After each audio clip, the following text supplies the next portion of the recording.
with you here today for collection update. I have got a massive amount of new releases, old releases in the past few weeks, and I need to splinter off the vinyl so I can do a CD video. That's going to be massive. So I've just got kind of a short stack of stuff here today, and hopefully that behooves me to be able to kind of give you a more expansive take on the stuff that I'm going to be showing. We'll see. I got a 23-minute limit going on here, so I hope I don't go over. In the background is a band that I don't think really get their proper due.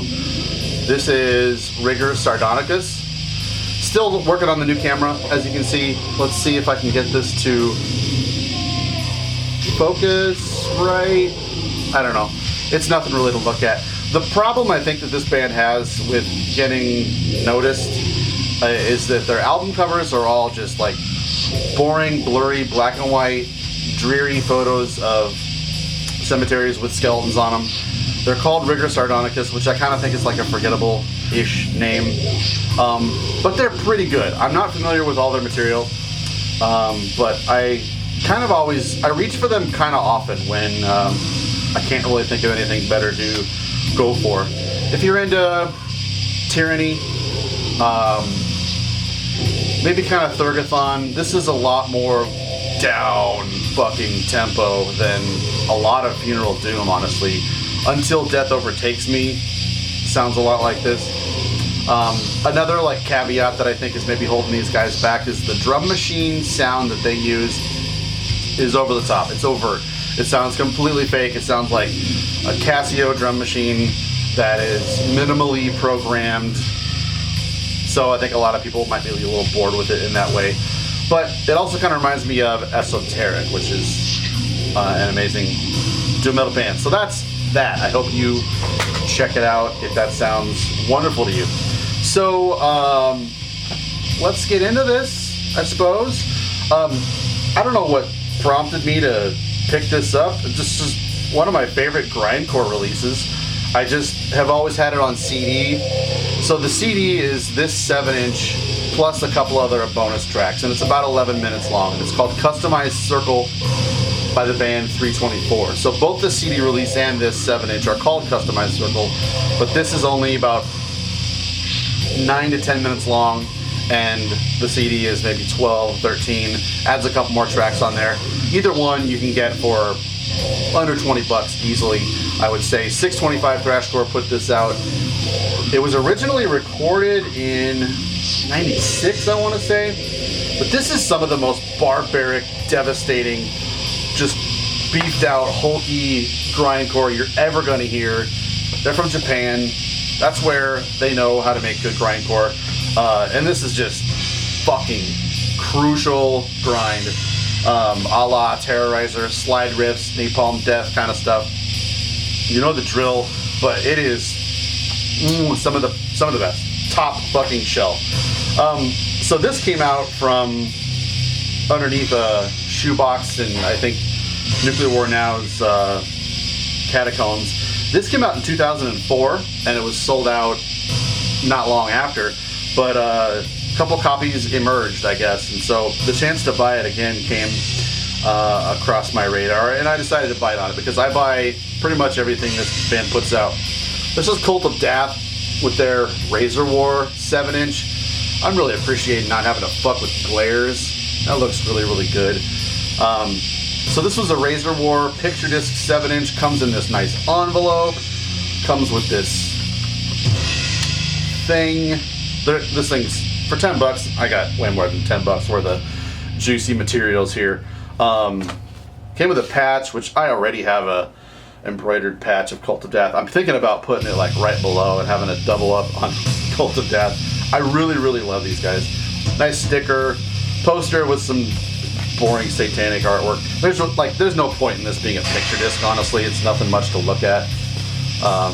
Just some sigils of death. But the material on here is pretty good. If you like any Cult of Death, you're gonna like all Cult of Death. It's kind of dirty, snotty, kind of crusty black metal from Chicago. It's got this kind of snot-nosy, kind of punkish attitude to it, which I really like about it. It's also got a lot of kind of leanings sonically to Dark Throne's Panzerfaust. So if you want kind of like a more punked out Panzerfaust, all Cult of Death is fucking awesome and worth your time. I bought this really on a whim because Pat from Ground Zero Salem, one of my favorite YouTubers, is in this band called Daggers Rule. Hope that doesn't turn out being backwards. You can get this 7-inch on Discogs for $2. If you want to, just check out his old band. I'm kind of sentimental about Friends, so I like to support Friends bands no matter what it's like. And I knew going into this was some angry, fast hardcore kind of stuff. But I really did like it. I spun it once and really enjoyed it, and I don't regret it for a second. This is good stuff. It's riffy, kind of catchy, pogo punky kind of stuff. I'm borrowing terms and hoping I'm not fucking that up too damn hard. But they cram in some, let's see, I don't know, 7, 8, 10 songs on here. And it's fun, it's fast, and this is the only thing they ever did, sadly. It's pretty promising. So, Daggers Rule. Oh, it's called Gleam in the Q's. Take on Syracuse, by the way. So, to the 12 inches. I got some real solid slabs here. I may have shown this in the video when I got it in, but I couldn't find evidence of that fact, so you will see. This is Pierced from Within, Suffocation. I decided to spend my government money on getting me a real nice 12-inch. I noticed that the CD is kind of drying up and hard to get, so this had been reissued, and I just thought, you know what, this is one of my favorite records. Let's fuck around with some Suffo on vinyl. I don't have any other Suffocation on vinyl. Pierced from Within is just a fucking brutal masterpiece. I love it. Listenable Records reissued this 2000 and fucking whatever.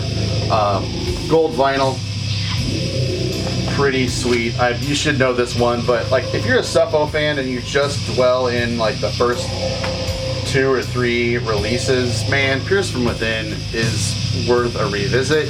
It's definitely, like, I get it, it's a more modern take. It's kind of that transitional record from their older material to their newer era. But man, this is where it's at for me. So many good tracks on here. Good shit. So, a couple of months ago, there was a meme going around on Instagram where it was like Bill Clinton sitting on the floor listening to 5 records, and Paul Rydell from Blood Incantation posted one, and 4 of them were obvious, like, duh, I know those, but one of them I was like, what the fuck is that? I screen capped it, I looked it up, and I was like, I need to find out what this is. And I was reminded that it's a band called Lycatia, Aflame. I had heard of this band. It's one of those releases from like 2000 that just kind of got lost in the mix of bands kind of being like experimental and weird, but I don't know. This is such a bizarro album. I'm really glad I got it. I actually spent a lot of money tracking down a copy of this. I listened to about half a song, and I was convinced enough to spend like $55 getting this in from Finland. So it originally came out in 2000 on Obscene Productions, but Blood Music reissued this in 2014. The CD versions are dried up.